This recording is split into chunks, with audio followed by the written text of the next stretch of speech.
Good evening, non-existent viewers. It is TVB, and this is a video I've been meaning to make for quite some time now. And I figured tonight would be a good night to do it because this is something I've been putting off for a while. 2019 is the last year of this decade.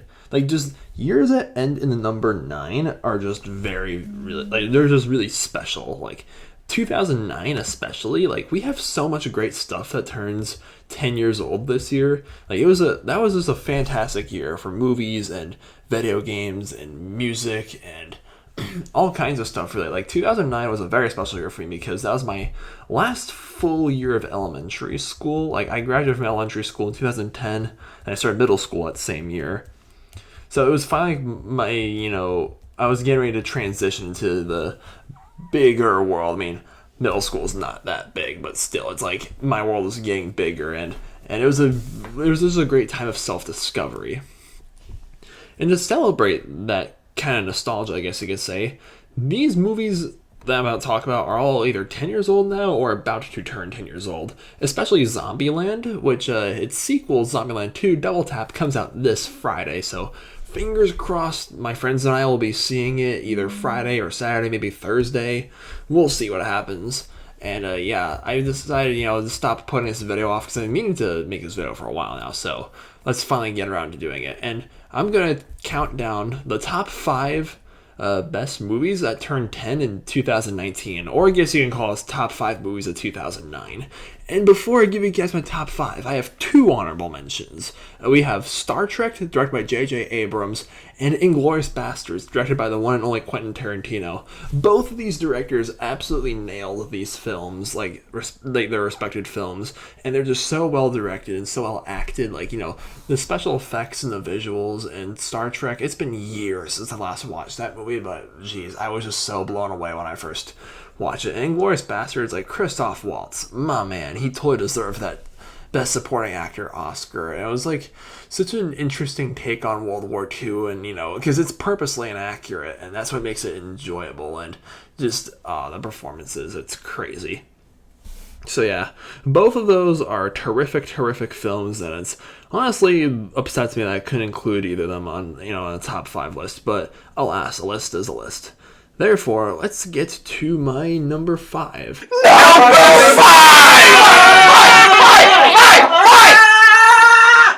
And that is Up. This film from Pixar, 2009, again, it was a great year for film. Animated films especially. We had Coraline, we had Fantastic Mr. Fox. Like, we had a lot of great animated movies that year.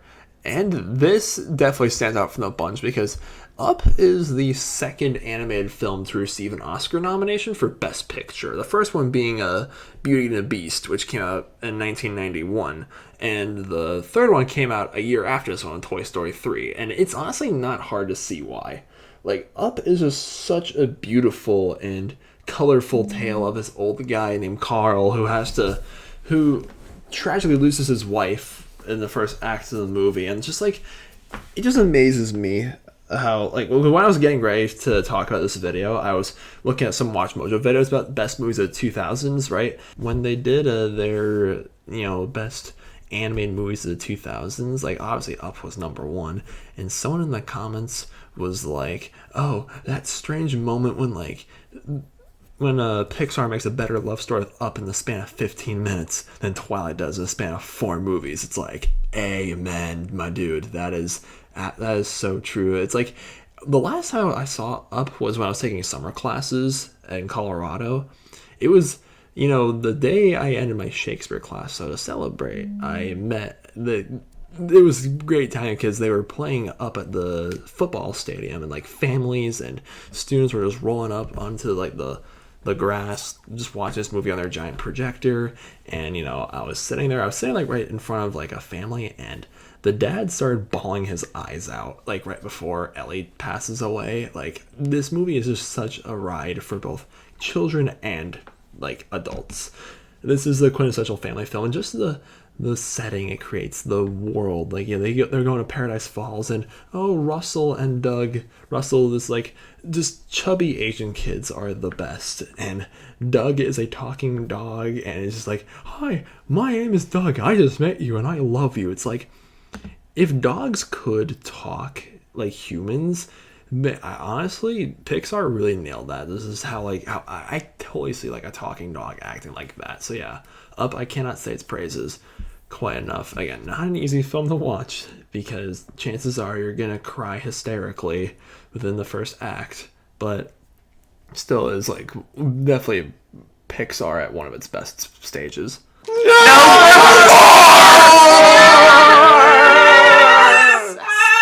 And my number 4 movie, and you guys really shouldn't be surprised that this film is appearing on this list, and that is Zombieland. Since I mentioned that Zombieland sequel, Double Tap, comes out this weekend, and this is like my favorite zombie movie because zombies, when you have movies or TV shows like The Walking Dead where dudes are being attacked by zombies, it should be threatening and intense. But at the same time, zombies are just walking dead things that, eat the living. It's in its nature, it is pretty campy, and Zombieland embraces both of that. Like, there are very thrilling action scenes with Woody Harrelson, Jesse Eisenberg, and Emma Stone, and Abigail Breslin just kicking lots of zombie butt. However, there is plenty of time for comedic relief, and loads of laughs, and loads of thrills. It's just like, it knew better not take itself too seriously. And the Bill Murray scene, oh my gosh, that is such a classic scene even to this day. And I love how, the world, because what makes Zombieland unique is how, aware it is.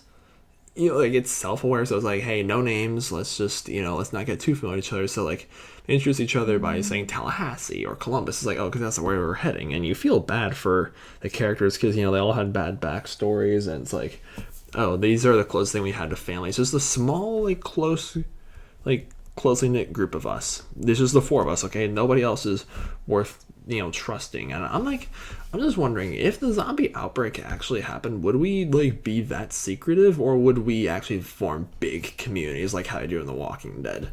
I don't know. It's fun to theorize. I mean, it's probably never gonna happen, but it's fun to, put ourselves in those kind of scenarios, or just imagine that at least.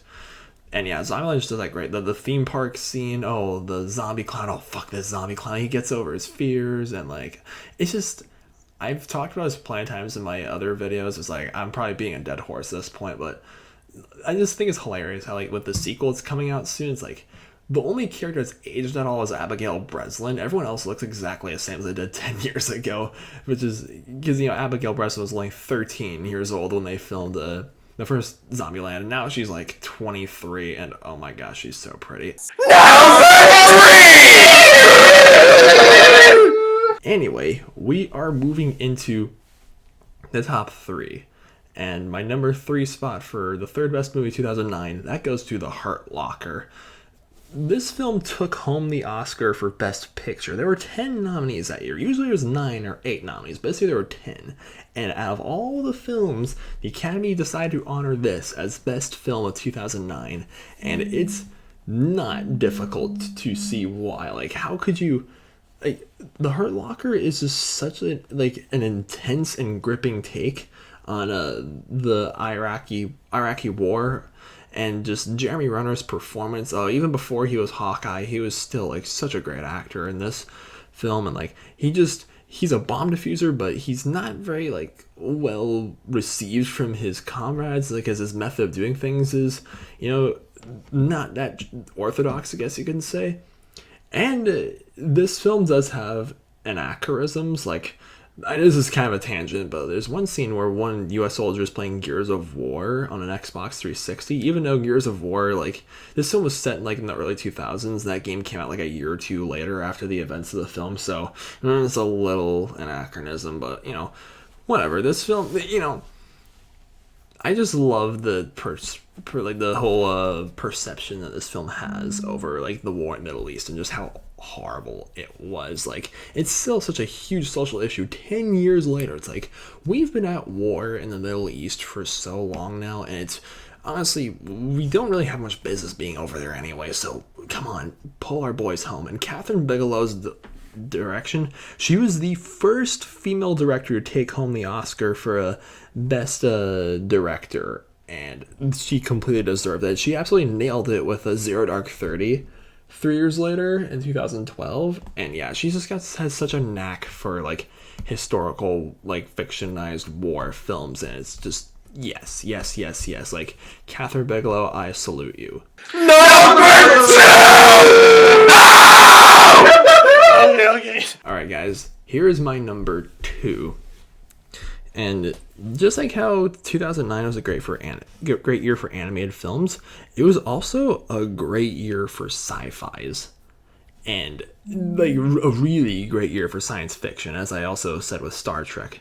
But like this film in particular was such a cult classic, and it's such like a it's sort of like an hour nowhere hit. Like, it's made on a small budget. It still managed to have everything you want to see in a sci-fi thriller, and that, my friends, is District 9. Like, Neil Blomkamp, this South African director, created such a vivid and enticing tale that was really mirroring the real life apartheid and refugee camps in southern Africa. Because this film is like in a sciencey, like a sci-fi, rendition of 1982, where like aliens called prawns have like seeking refuge on Earth. And usually with alien invasion movies like this, the aliens are like kicking all the humans' butts and just oppressing them and whatnot. But no, it's the other way around. The prawns are imprisoned and all the humans are treated like garbage instead. And it just really showcases, like, there's just so much like social commentary in this film regarding racism and xenophobia and like man's inhumanity towards man, or not being humane towards any living things, be it humans, aliens, animals, what have you. And the main character, Vicus, is like, he's kind of a jerk at first, but like, he's played by Sharlto Copley, who's honestly one of the most underrated actors in Hollywood, if you ask me. He's a South African actor, and like, every movie he's in, he's always the standout. Like, when I first watched District 9, his performance almost had me like in tears, because like due to an accident in the whole prawn camp, like, he mutates and is slowly becoming into an alien. Now he can use alien weapons. They turn him into this like weapon, but he escapes, and like, he needs the help from the prawn named Chris and his little son. It's like, oh, we need to like reverse this, and I need to get you guys home. And this movie just becomes like this action movie. Like, this film is so intense. Like, the action scenes, like, it's bloody, there's laser guns and mech suits, and just like, you see how Vicus, Sharlto Copley's character, he becomes more humane as he becomes less human. And I think it's great how the first act of the film is like portrayed sort of like a mockumentary as well.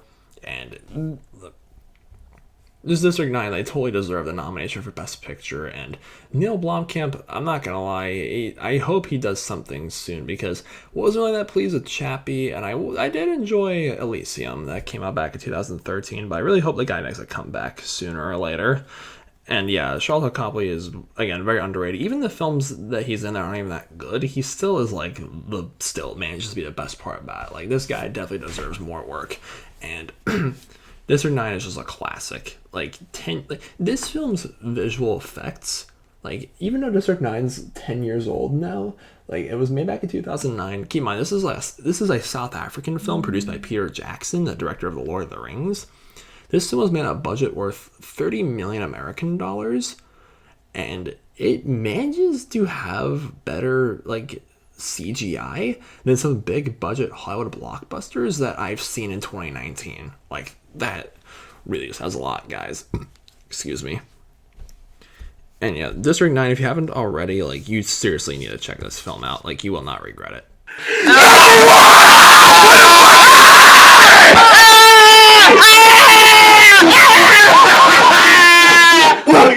Okay, what could possibly be at my number 1 spot, guys? Well, if you've been watching I'm pretty sure most of you haven't been watching my videos for too long, but if you watched my videos since high school, you may or may not remember a certain video I made with my sister where we counted down our top 5 favorite movies of all time.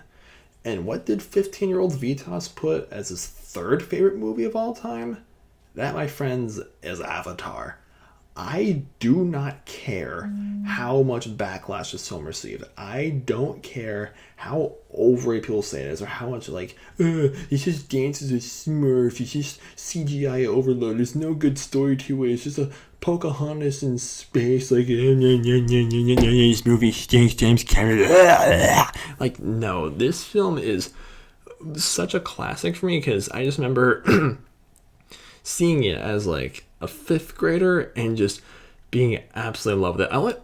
I only saw Avatar once in theaters way back in the day, and I stupidly didn't see it in 3D because I don't know. I just did not have a good experience with 3D movies when I was a kid. The first 3D movie I watched was Monsters vs. Aliens, and I came home with such a headache. I don't know, my eyes, my brain just were not used to like the glasses or whatever.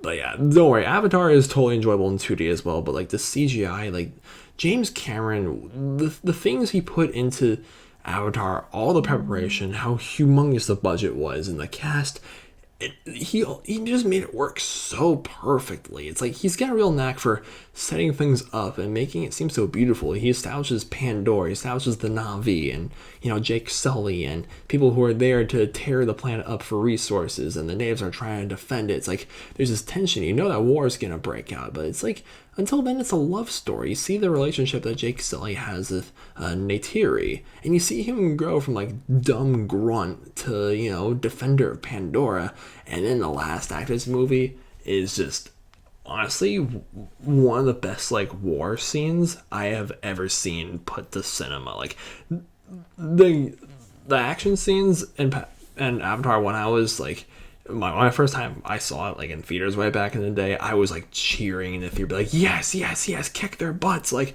let's do this. And just the warships, the freaking alien monsters that come around and charging at dudes, and the Navi firing arrows, and again, just it all just worked so well. And there's explosions and all this great jazz. Like I will admit I am kind of nervous about the idea of there being four sequels for Avatar, considering it's been over 10 years since the last one. But Avatar 2 comes out next year, and I am very excited for it. I have a few concerns, I'm not gonna lie, but overall, I'm excited. So yeah, there you guys have it. My top five favorite movies of 2009, and I might do a top five best movies of 2010 next year to because hey, it's the start of a new decade, so let's look back 10 years. It's just mind boggles me that like every movie, game, TV show, or song or album that was dropped in the 2000s, from like 2000 to 2009, is like at least 10 years old now. That is mind-boggling. I'm old.